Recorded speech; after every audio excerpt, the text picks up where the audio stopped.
You ask Tiger to calculate. This deals with linear inequalities with one unknown.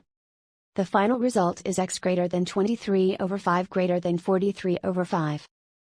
Let's solve it step by step. Swap sides.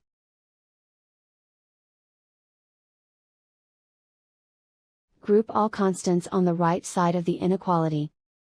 Add 16 to both sides.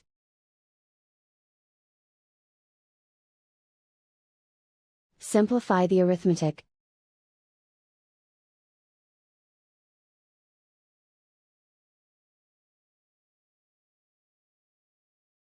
Isolate the x. Divide both sides by 5.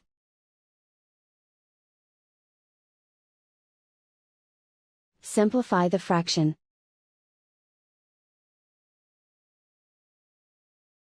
Plot the solution on a coordinate grid.